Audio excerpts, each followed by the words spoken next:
I just look at Durango and say, really the selling point for our airport is convenience.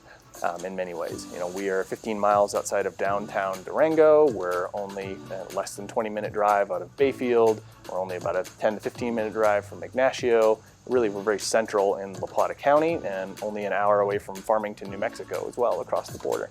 So the close proximity to an airport with daily nonstop service to 3 major hubs and connections around the world is really the selling point of our, and in many ways, all regional airports. My name is Tony Vicari. I'm the Aviation Director at the Durango La Plata County Airport.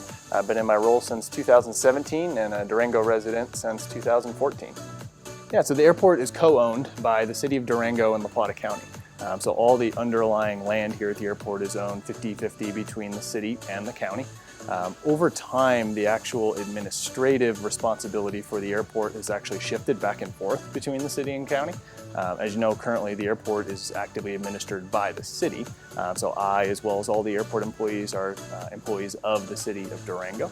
So the Durango La Plata County Airport is an enterprise fund of the city, and that means that there are no local tax dollars used here at the airport. There's no sales tax or property tax collected within La Plata County that funds the airport, so the airport is fully self-sustaining.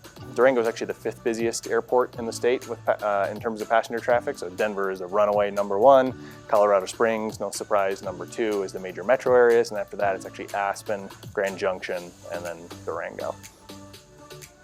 Important to draw that distinction that the airlines are wholly separate from the airport. They're private enterprises that are, publicly traded companies that are out to maximize profit, and thus, as they and their network planning staffs are looking at expansion opportunities, growth opportunities, etc., they closely scrutinize markets for potential entry or expansion of routes. And so it's my role to interface with those network planners and to make a business model to show why operations in Durango makes sense.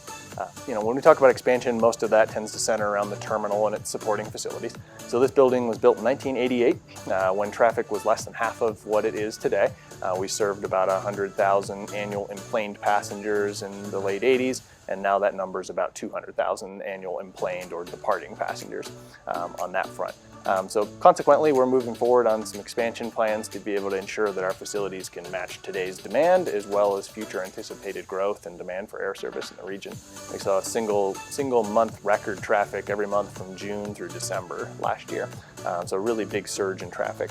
Our forecasts for this year are actually for a little bit of a settling back of demand, something above 2019 or pre-pandemic traffic levels, but not quite to the level we saw in 2021.